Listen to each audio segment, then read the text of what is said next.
Harshad is based in Pune.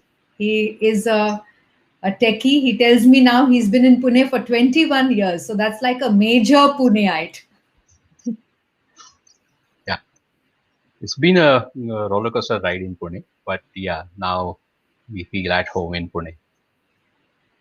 So, Harshad, for our audience, I must tell them that you are our second time guest. You came as the Lumiere Learning Monday guest.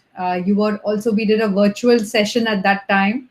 Right, On the 5th of August, you reminded me 2019, was it? Or last year. Yes, last just last year? year. Right. Yeah. And this time he's coming as our torchbearer, and no marks for guessing. Those of you who are familiar with the Lumiere Torchbearer Thursday format, we embarked our first session, first season of Torchbearer, where we did 20 episodes, where we brought to you 20 exemplary individuals, groups, movements, people who were doing wonderful work during COVID, and various facets of COVID and COVID. So when I say COVID, I use it broadly to say chaos, disruption to regular Yeah. life. And there was the whole idea was, how do you generate optimism and hope? How do we leave a message of saying, I can also do something, I can take a leaf from their book and I can practice. So Harshad, you have been involved with the Save Pune traffic movement now for some time. So, what Right. I'm going to do is, for our speakers, for our viewers, this second episode, second season, this is our second episode. So, Hmm. the first Thursday of every month, we will be bringing you one torchbearer, same time. And you can also catch the past episodes on our channel, Lumiere Light and Insight. So, Hmm. Harshad, I want our viewers to know you a little bit, and then we dive deep into understanding what the movement is all about. So, Sure, you certainly. grew up as a Bombay boy, or are you a Delhi boy? So, you know many cities. So, for our audiences, don't have to feel bad whether you've come in from Bombay or Delhi. Harshad knows your city. Good and bad things about your Good city. and bad things about it. Yes. I won't really call myself so much of a Delhi boy because I was barely five, not even five, I think 4.5, when we left Delhi and we decided to come back to. My father got transferred to Mumbai and then we settled in Mumbai. And I have lived in Andheri for about 25 years after that. So yes, I'm an Andheri Parle product, you can say, more or less, because although Andheri was the place where we lived, but still we used to connect with Parle quite a lot for many things every week. So Andheri Parle product, yes. And then we spent some 4 or 5 years in Canada and US when I was working there in the IT industry. As you know, those days IT and USA would suck pretty much everyone. So we Yes. also got sucked into that, and yes, we spent some time there. And after that, when we returned back to India, we have been Punekers since then. So So, 21 Harshad, years now. for me, you and the way you kind of have structured, and I will use the word, uh, there's some disturbance. Is it the headphones making the scratchy kind of a sound? I don't know. So there is. I'm not. I'm able to hear you very clearly. Okay. I hope. Yeah, the Okay. disturbance is not a lot. Yeah, I hope so. Okay. So, Harshad, you have made very purposeful choices. You went away to IIT Bombay, and then in IIT Bombay, as someone who I consider uh, really a polymath. You are interested in so many aspects: the arts, the crafts, astronomy. You are also an eclipse chaser. You have these facets of, and then you also have your professional life, and then there are these passion projects that you're a part of. Right. Yeah. So yeah, I would rather call myself as a jack of multiple trades rather than being an expert in any of them. Yeah, so yeah, you talked about arts and stuff like that, but I know there are quite a few cousins of mine, and you also know many of them who are much better artists and painters and sketchers and whatever. I sketch only occasionally, once in a while. I do some, I do Akash Kandils every year. You must have seen them. Yeah, so I've dabbled in many things. Mm, I won't really call myself an expert in any of them, but better than average. That's about it. So, um, what I want to know is how this, you're part of the reverse brain drain that came early on. You made a very conscious decision to come back to India at the time when most people were not reconsidering coming back to India. And you and Iravati, who are both engineers, decided to come back with Neeraja, and of course now she's in the US. But tell us a little bit. I want our audience to understand, how does that happen? What were you processing? Because in the US you keep looking at the city and the place you want to raise your child in. You want them to have certain, and the Americans, I think, keep moving house and states very comfortably, unlike us. So tell us your thought process and your decision making journey. Actually, yeah, that used to be FAQ number one those days when we came back to India. That what made you decide to come back to India, right? And our stock answer would be, and that still holds true, is that first of all, to make the decision to come back to India, you have to take a decision before that to settle there, right? We went there as a visitor to work there, to earn some money, to get some experience and stuff like that. And to take the decision to come back, you have to first take a decision to stay there. We never took that decision in the first place. So coming back to India was more or less it was a default, de facto, automatic step, I would say, rather than a decision. So yes, so we worked there. We enjoyed a few years there. We earned some money. We got some experience, and it's a nice place to live. It's a nice place to raise children. Also, I won't deny that. But somehow it never really attracted us so much that we said, yeah, let's settle down here. We never took that decision in the first place. So we came back. That's it. Wow, amazing. And then you told me something very interesting, that you had made a very conscious choice about distributing or dividing your time between your passion, your avocation, and how did you go about it? Yeah, it also depends on the opportunities that you get. For Mhm. example, when we came back to Pune, and one decision or one deciding factor to settle in Pune also was the commute or the time and energy that you spent in your daily travel. And that allows you to spend more time in other things apart from simply going to work and coming back from work. Not only money but even energy also, and I'm sure a lot of you who live in Mumbai and New Mumbai, etc., experience that to some extent. I hope not, but that's a part of life anyway.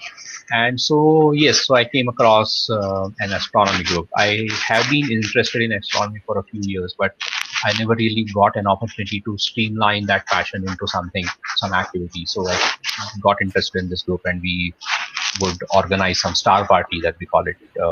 We would go out of Pune to a dark site and enjoy watching the sky with our telescopes and stuff like that. So that interest of mine got a channel. And yeah, so as I said, I had been interested in many things once in a while to do something or the other.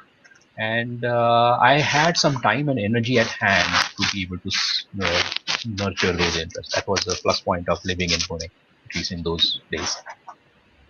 Wonderful. And what was that turning point? I mean, a lot of us have these experiences of getting stuck in traffic, times when we get angry, we want to do stuff. I mean, do you have a story on how this whole, your journey with traffic happened? Yeah. So it was pretty interesting, I would say, because when we came back to Pune, to India, and we were working here, somehow I had it at the back of my mind that since we have built some financial cushion, I don't really foresee myself as working till I'm 58 or 60 and then retiring from my job. So Okay. what is it that I would like to do? And something or the other. And uh, work for this society is sort of a cliche or stock answer that I would like to contribute to. So it's fine. There's nothing wrong about it. It's good actually, but that wasn't necessarily the topmost thing on my mind. After starting to work in Pune, I came across this movement, SPTM, Safe Pune Traffic Movement, started by a person who is also from the IT field and now a very good friend of mine. Uh, and he said, because when you go abroad and experience the city there, one of the very few things that really strikes you or really is noticeable is things like the cleanliness and the neatness in everything, Yeah. and streamlined, disciplined traffic, which is also safe because it is streamlined and disciplined. And when I came across this group, it wasn't a formally registered NGO that time, but I said, okay, this is something that let me see whether I can spend some time on it, and maybe in my spare time on weekends or maybe early morning, whatever, I can do something about it, and let's see whether I can contribute to this initiative. So that was in 2002, I think. So a couple of years after we came back here. And yeah, so that time that movement itself was very small, and we were a group of something like 10 people to begin with. And 10 became 20, and then 50 and 100, so on and so forth. The motto was that we were trying to join people who were able to say that they are proud to follow traffic rules, thereby saying that I want certain improvements in the society, but before I can point fingers to, for example, the municipal corporation, the traffic police, or whoever else is responsible for the mess, I should be able to say that I am not contributing to the mess. And as a simple citizen of the city, the most important contribution that I can make to the traffic is by not adding to the chaos. So by following the traffic rules and behaving myself in the first place. And then I have sort of a moral right to demand that they do their duty. So this was initially a group of people who would follow traffic rules. And we would initially only go out and say that how can we find like-minded people. So we would go out and make some presentations in some IT companies, in residential societies, or any sort of Rotary groups, or wherever we would think that we would find some like-minded people. Okay. And so then 50 became 100, a couple of 100, and 500, and so on and so forth. And we started gathering some momentum as more and more people joined our email group. It was only an email group at that time. He said, now that we have something like 500 people in the email group and we have some time to spare, can we pool that time together and do something constructive instead of simply saying that I'm proud to follow traffic rules, put up a sticker on my vehicle and just do nothing else. So we said, fine, so what can we do? And then quite a few ideas came up, and one of them was to go to our child's school and conduct some sessions there, mainly for children who are in the 5th, 6th, 7th standard when they start riding a bicycle to the school. Wow. And that is when they are first exposed to the traffic. Otherwise, till that time, they either use a rickshaw or a school bus, or their parents drop, or they simply walk, etc. But when they start riding a bicycle, that is when they really are exposed to the traffic. They should know what the basic rules are, although bicycles are not really in the purview of the Motor Vehicle Act. They are not really expected, I would say, that you cannot really fine them for breaking a traffic law. All it is fine. But yes, they should take some safety precautions to make sure that they are able to reach the school safely and come back home safely. At least that much bare minimum should be possible. Yeah. So we jotted down a few things that the children should do, and we would start conducting sessions. So many members from this email group that time, they contacted their respective schools and said, can we conduct a session in your school? And so the simple logic was like this, that there were 500 people in the Yahoo group, in the email group, out of which maybe 50 would say that, yeah, occasionally I can spare some time. The other 450 would not be able to, right? Because he would say that sensible people are busy people most of the time. So they would be busy in their families and their lives and jobs. Yeah. This is fine. But 50 people would say that, once in a while, a couple of times a year, I can maybe go to office late or spare some time on the weekend and maybe conduct a simple session in the school. We don't really need a lot of formal background or education, etc., to conduct such a simple session for the school children. Anyway, you do the same thing in your home when your child starts cycling. So that's the same thing, and let's do that. And so we started doing some such sessions. We also started doing some activities or some follow up with the municipal corporation, the local ward office, and stuff like that. So some tidbit activities were starting. This was probably year 2006, 7-ish. So it took us about 4 or 5 years to grow from 10 to 500. And but then the movement started catching some momentum. So that was the year when we started doing such activities in full glory, I would say. Then probably in 2007 end or 8, at that time I said, okay, so I'm kind of getting tired of my job. Maybe I would like to change my job, but let's see whether I can spend a few months just focusing on SPTM and grow the movement further. So I did that, and 2 months very soon became 6 months, and then a year, with a couple of Yes. years, and then one thing led to the other, and I also started spending more time to get more knowledge in this domain, to understand how transportation system really happens, really how it works, who's supposed to do that from the government authorities, and how are things done in Western countries, and how are things in India. And then I gathered more knowledge. I also got a couple of research assignments, so that made some money for me. And I never really knew when I changed my profession altogether. So bye bye IT, and I'm a transportation guy now. Amazing, superb. In fact, I'm this whole sort of approach of starting when that child is in the sixth standard, when she starts cycling to school, and to think of that as really the turning point of how she gets exposed. And in fact, that whole probably starts the whole trajectory of what's also happening in Europe, and where cycles are pretty mainstream, right, Harshad? Yes, yeah. So actually, that also points or directs me to a very important observation, or a very important thing that I learned in this entire journey of becoming a transportation guy. That till that time, the impression of very good traffic was what I had seen in US. Very streamlined traffic, and you have very wide roads, and people don't break traffic rules, and all that is fine. But then I also started learning more about the sustainability component of a city. How does traffic or transportation system, what is the difference between transportation and traffic in the first place, right?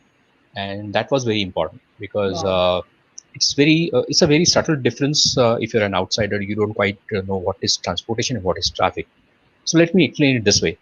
Transportation is the system, just like we have an education system, right? So we have a transportation system. In the education system, we have schools and students and teachers and books and examinations, all that. That is traffic. So what we see Nice. every day on the road is traffic, right? But the entire system is transportation system, where the city decides whether our city should be based on walking or cycling, or our city is a hilly city, so cycling is not possible. So we might need some gondolas for that matter. There are some cities in South America where they use gondolas as a public transportation system. It's a very small town, but yes, they do that. Or in a city like Mumbai, for example, should the city be based on local trains or best buses? So that is a transportation system. And as we spoke about in the Learning Mondays session, Yeah. so that time I talked about walking, bus, and cycling being the sustainability. What should I say? So the city sustainability really depends on how much walking, public transportation, cycling you have in your city. That way you consume as few resources as possible and make your city as lively and as safe, as inclusive as possible for the entire populace of the city. Nice. Yeah. Yeah. So we started working more on that front, in addition to simply focusing on discipline and safety. And yeah, so there have been quite a few small and big achievements, so to speak. A couple of big achievements that I would like to highlight here. So in 2012 and 13, what we did is, so we always say that we need to improve. Yeah. right? But is that a subjective statement, or can that be quantified and can that be made objective? So to make it more objective, we need to first understand where we are today, right? And so only when we establish some sort of a baseline and say that here we are and there we want to go, and we want to achieve that in 5 years, 10 years, or whatever the time frame may be. So all cities in probably India, but at least in Maharashtra, all municipal corporations are required by law to come up with an environmental status report every year. Okay. That tells you how pure the air is, how is your water supply, how is your dust pollution, and everything else, and is it improving over the years, or is it becoming worse? So I came across a presentation on the Pune environmental status report, and that time it struck me that we also need to have a transportation status report Nice. that really quantifies where we are today. And yes, the Pune city by that time had already established a comprehensive mobility plan with certain objectives stated for the year 2030. But we said unless and until we know where we are, then we will not be able to tell whether we are improving or not. And we tried to talk to the municipal commissioner and PMC, etc., to say that we need to have this. But since there wasn't any legal provision, there wasn't any financial provision, so they decided, okay, ठीक है, next year देखते हैं, सोचेंगे whatever. So we said, let's see, as a citizen body, can we do that? So we got hold of a couple of other like-minded NGOs, and we produced a transportation status report for Pune, which is probably the first report of that kind for any city in India. Amazing, Harshad. That's And we big did that. achievement. Unfortunately, we did not really have sufficient, or maybe we lost focus there, and we did not really get set ourselves after PMC to produce that every year. And we also have not done that after that. But yes, till that date, I think this remains the only citizen-driven TSR for any city in India. So that is one thing. Which Like year was this, if I may? this was 2012-13. I think we published that in 2013, October, Okay. November at that time. It is available on our website as well. Yeah. So, audience, we should go and take a look at the website. And SavePuneTraffic.org. I'll also type yeah, that in the chat box so that yeah, yeah, got yeah, it. yeah, Yeah, yeah, yeah. No, we'll put that, Harshad. Not to worry. sure. We'll Yeah, we'll put that up. sure. Okay. So that is something where we should look at the report. And so you got support. I mean, you got the PMC listening to you by that time. Yes, indeed. And by that time, we had already developed some good rapport with some of the PMC officials, also the traffic police officials. So yes, so there was some rapport. Although they would entertain us, that does not necessarily mean that they would put our suggestions in practice immediately. Okay. Sometimes they would, sometimes they would not. And that happens even today also. I wouldn't really say that even today also that situation has changed a lot. Although there is some improvement, but that has happened in bits and pieces. And it takes quite a lot of energy and perseverance to make that happen. So that's a learning thing.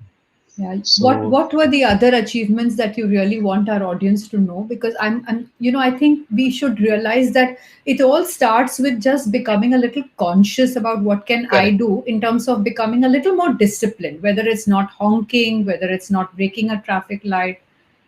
Right. Yeah. So all those things definitely do count.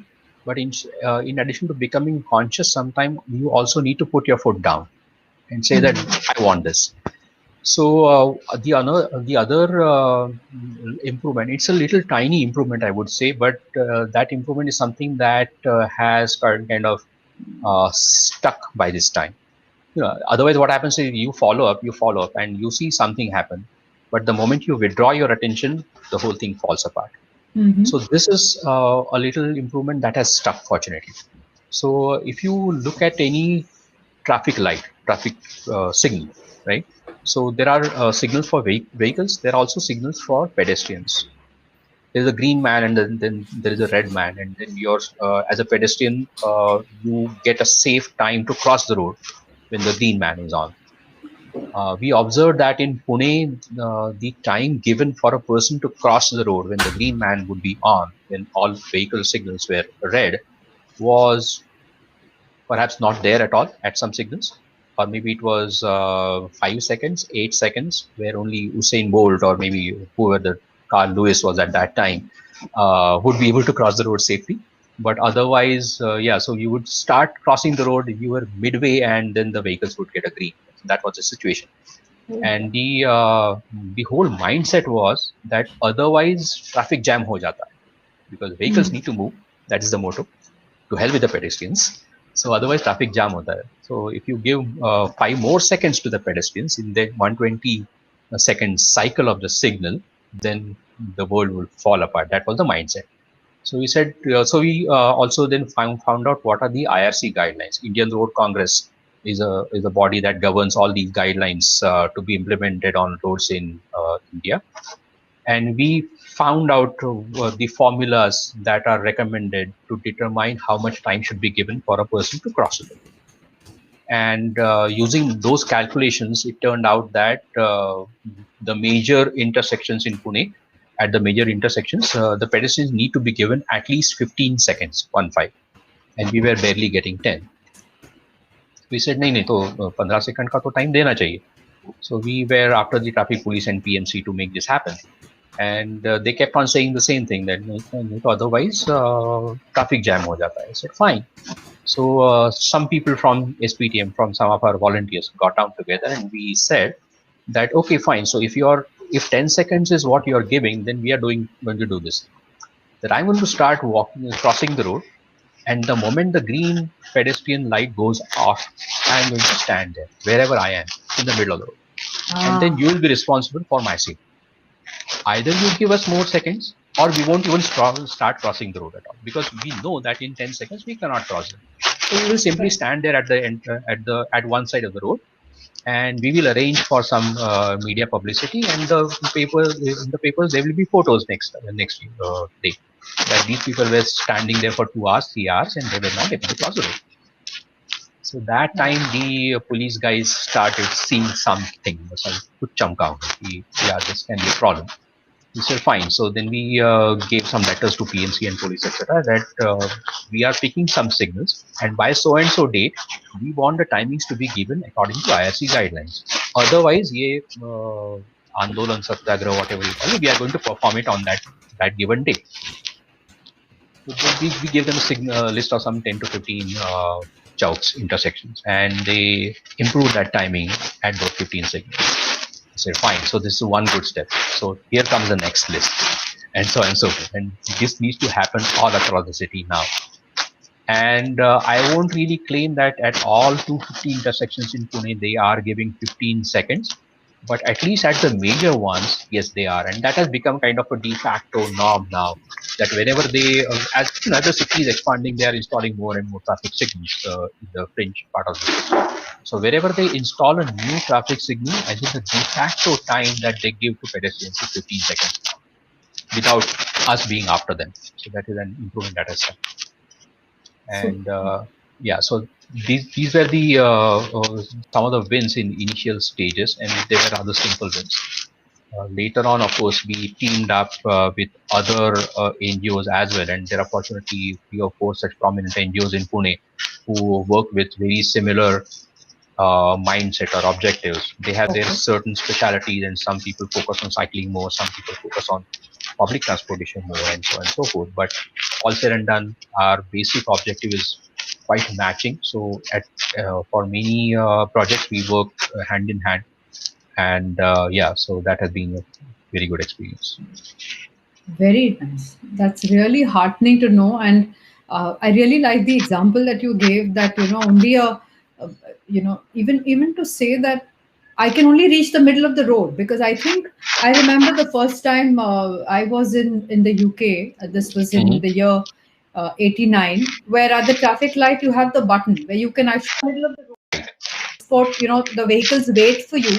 And I remember, it just completely blown off, because as someone who lived in Andheri on Nagardas Road, and who had known how difficult crossing in Andheri and traffic was, and again to have this kind of a care, I don't even know what to explain. But even the fact that the buses, the seats actually came down for the elderlies to take their wheelchair in, or or the bus actually tilted, make it easy for the elderly to climb up. So I'm Right. passionate about transportation systems. In fact, we did a study in Jamaica for the Ministry of Transport, again to Okay. map and do a situation analysis of Kingston City. This was a UN funded project because I really think this is something we sort of never put our minds to, but it's such an integral part of making living in a city comfortable, isn't it, Harshad? And Yeah. safe for children and for seniors and pregnant women and stuff. So all cities pay Right. that attention to the disabled, to anybody who needs it, to the blind. Right. Yeah. I think the line that we use is 8 and 80. So if the city's transportation system is comfortable, safe, and it cares for a person who is 8 years old as well as 80 years old, everyone can use it. I can use it. You can use it. Right? Not the other way around. If the system is designed for me and you, 8 and 80 are often ignored. So how does 8 and 80? How is it used? Is it like a tagline for that you all use?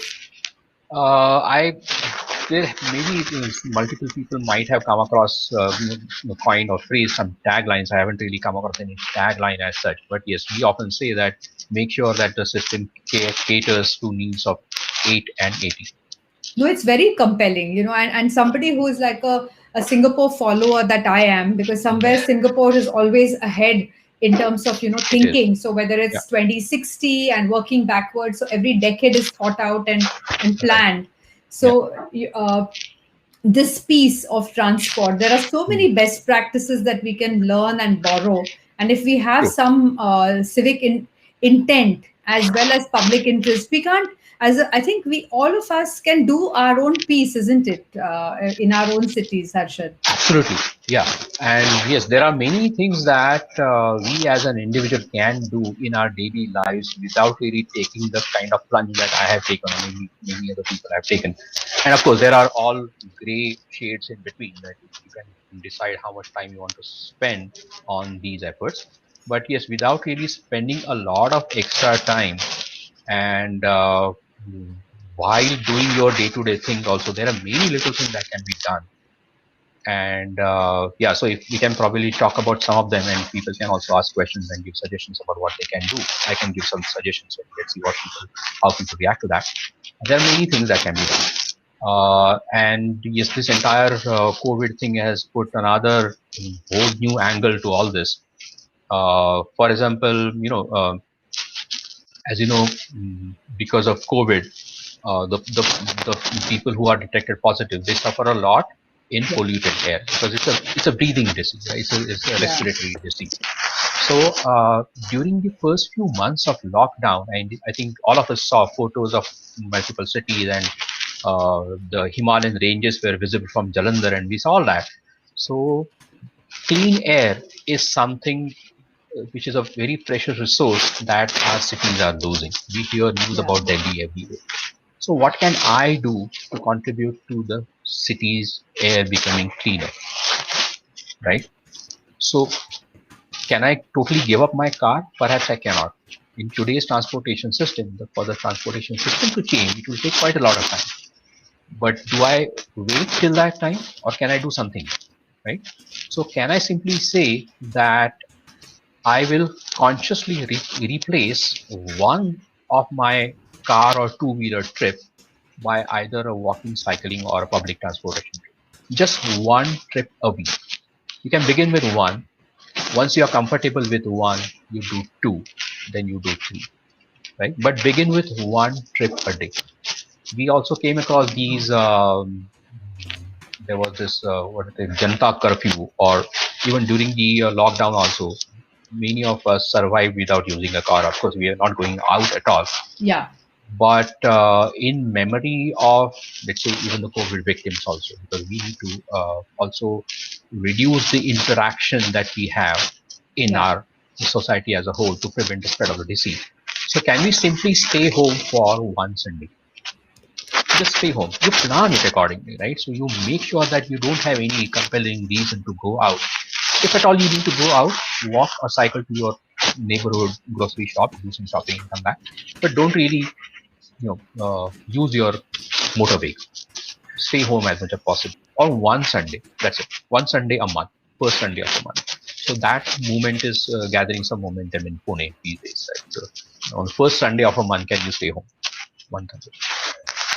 When people started getting back to work after COVID, and that time public transportation had not started because it would be immediately crowded, and nobody wanted crowded places anymore. So what were the options that people had to be able to go to work?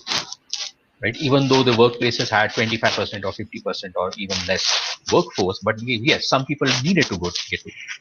How would they do that? Especially those who were using public transportation on a day-to-day basis. And the buses were not there. They would either walk if it is within walkable distance, like even 3 to 4 kilometers, or they would buy or borrow somebody's used two-wheeler because they would not have a two-wheeler otherwise. Otherwise, they would be traveling by two-wheeler instead of a bus. Or maybe they could cycle, right? And noticing this, many cities in the Western world have started developing bicycle lanes on existing roads. Anyway, the traffic is reduced overall, so there is some space on the road. So can you simply carve out a space by creating a what we call as a pop-up cycle lane? So it's not a very well-designed cycle track per se, but simply some bollards or some lane markings or whatever to encourage people to cycle more, right? And not everyone can cycle, I understand, but at least those who can, they have an option of cycling to work instead of a two-wheeler because the buses are not working. And by providing more such facilities, you encourage people to move towards walk, bus, and cycle. So although you cannot cycle, but you simply, if you can cycle once a week, you create that visibility that the decision makers can say that, oh yeah, more people are cycling, so let's do something. At least that much can be done. Very nice. In fact, y'all have also said, like, cities like Navi Mumbai, for instance, we've got these Yulu services that have started. Yes. Yeah. Motorized as well as non-motorized, and we, even creating a community. Like, for example, the audience probably knows this, that our home and our workplace is less than a kilometer apart. So we've, in the last 4 years of being in Nerul, other than the times where once a week or twice a week we had set days when we would tell the client that those are the days we are available for meetings in their office. All the other days we actually worked, and we also encourage work from home. Yeah. So that's been a practice, and that's also about having this 1 kilometer rule that I was reading about. What is it? Is it a 1 kilometer rule, or what is it? It's a 1 kilometer radius where you say that everything happens in a community within that kilo. Absolutely, yeah. We say it's typically 15 minutes. 15 minutes of walk, that is, right? Which actually matches very well with 1 kilometer. Yeah, so the normal walking speed is about 4 to 5 kilometers an hour. So 15 minutes of walk is something that is very easily possible one way. So especially in the morning and evening when the sun is not so high, you can easily manage that. So yeah, a lot of things happen within 1 kilometer. And in fact, if you do a conscious analysis, you will find that except for your daily commute to work and back, right? Because depending on where you live and where your dream job is, you need to travel given the city structure that we have today. Except that, most other things are within 1 kilometer or are possible at least within 1 kilometer. Yes, you might want to go to a particular branded shop for some shopping if you're so hung up on certain quality and brand and everything. But yes, you will be able to find a decent alternative within 1 kilometer. So if you can sacrifice some of your, should I say, fussiness, you can live within 15 minutes from your home. It's possible. Yeah. So Harshad, Rahul and Riya crossed the road and went to APJ school. So they never went by school bus and they never needed to cycle. Right. Yeah. Which is good. Absolutely. Yeah. Actually, that's one thing that we have seen in Pune also, that many people put their kids, they want their kids to be schooled in a given school. Doesn't matter whether the school is 10 kilometers away. There will be a school bus and all that. The branding is there. But it's all said and done, it really depends on how the school interacts with the children and the children with the school. And you're tired with that commute and your parents are worried whether you'll become late, are you stuck in traffic, are my kids hungry? You lose the whole fun. Yeah, most of the time your neighbor's school, unless it is terribly bad, is good enough. Awesome. So we're at the last 5 minutes of our Sure. discussion. Yeah. And I just want to sort of go over some of the very important things like a checklist. People Okay. today understand listicles, they understand checklists. So, if for those of us who are first benchers, used to making notes, do that, because writing is a good way to remember. True. And of course, you'll go and read whatever. But if you had, and we're now uh, just a couple of weeks, 3-4 weeks away for the year to end, and these could be Right. some fabulous resolutions we make for ourselves, our families, our workplaces, and even for Right. brands. Those of you who are brand owners who are watching, what is Mm. it that your brand, does it have synergy with transportation, with movement, with traffic, and how can you get involved with causes? So just like we do bus shelter advertising, is it possible for people to become a little more uh, sensitive about what we can do to reduce that load, whether it's the load of pollution, pollutants in the air, whether it is the load of noise, whether it is crowds, and more civic sense and kindness on the streets, just by Absolutely. being a little more disciplined. Absolutely. Yeah. Discipline is certainly important, but the kindness that you talked about is also very important. And I also share the same experience when I went abroad for the first time. That when I saw a driver wait for me to cross the road, right? Because as pedestrians, we are always taught that you look out for vehicles, the vehicles will hit you and you will get injured. Avoid that. So give way to vehicles is what we are taught. But as drivers, we are never taught to give way to pedestrians. That is the difference, I think. In the Western countries, the drivers are taught to give way to pedestrians. We are never taught that. So yes, the WBC that I always talk about, walk, bus, and cycle. Always keep that in mind. Walk as much as possible, cycle as much as possible. Power, I think, is No, we can see you, we can hear you. yeah. I think my laptop battery, I think, is running down for some No, but we reason. can hear you, and we are just two Anyway, minutes okay. So Yeah. yeah, I should let's hope we can do that in for a couple of So more minutes. WBC is not just white blood corpuscles, people. It's also walk, bus, Walk, cycle. bus, and cycle. Yeah, right. So yeah, I think to be on a safer side, I'll change my location. I think this PowerPoint is not plugged to. No problem. Properly. So we've got the time to put this down, everybody. Yeah, I think we don't have power right now, so I need to shift to a place where we have uh, an inverter. Right, so Okay, so shift quickly no before my laptop problem. dies down. Yeah, So you want to put WBC over there so that we can see what we can remember. So what we want people to know is, and is, what is it that we can do to become more conscious, more aware? Can we pick up that one day of the week when we are not going out of the house, not pulling out our motorized vehicles? Maybe a day of the week when we just consciously cycle.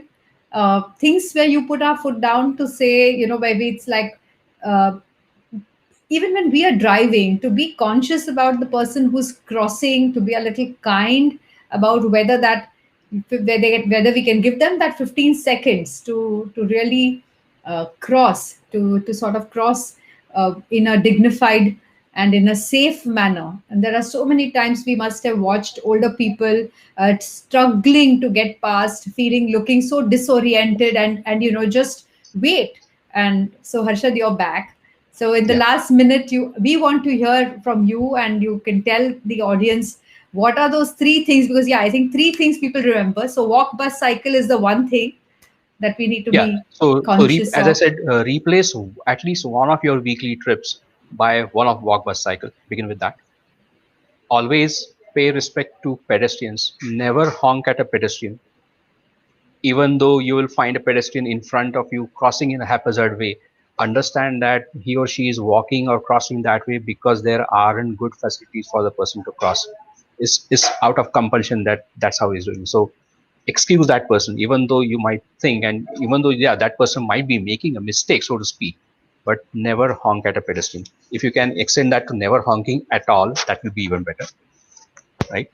And also, wherever there are initiatives in your city that discourage using a car or a personal motor vehicle, be it by, let's say, reducing parking or increasing parking fees or whatever, taking away some space from parking.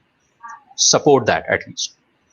You can continue to use your car. You can go there and park and pay for parking, but at least support those things, those initiatives that things like widening a footpath. Don't trip about that. Creating a cycle lane, creating a big bus stop that takes away some space from cars. Don't trip about that. At least that much can be done. That was very, very inspiring, Harshad. And thank you for coming as our Lumiere torchbearer. Yeah, I Really also enjoyed that as very, usual very, last time. very inspiring, very inspiring. And I think if we can also put up the old session that you did and maybe some links to some videos that you want our audience to watch or stuff that they Right. can find on your website or find on the various other social media handles that Hmm. SPTM uses. And Hmm. I would like to take this time and opportunity to congratulate the people who founded SPTM, each of the volunteers who were among the 40, the 50, not the 450, but at least those of you who 450 who didn't move at that time. I'm sure you'll have moved and you'll have made all the practice Yes, changes. And I'm indeed. sure you and your children and your families and the schools and the communities and neighborhoods have less pollution. And in the memory of everybody who's got hurt by COVID, and there's nobody who hasn't got hurt, if we can Right. just be a little kinder, we don't know what the person is going through, and therefore not honk, thinking that maybe they are someone who are hurt and battered in some way. I think we can Yeah. all become a more conscious, a more sensitive, and a more sensible society. So, Indeed, yeah, and I enjoyed this session very well, and thanks for inviting me on the Thursday sessions. And I just hope that I have ignited some sparks in some minds, and let this continue. you sure have, Harshad, and we'll keep you posted and we'll send you a report Certainly. on how we are doing as well as a team. Indeed, yeah, right, yeah. Thanks a Thank lot. you, Thank you Harshad. very much. Thank you. Have a Thank nice you day, for watching. everyone. Bye bye. Yeah, bye. Bye.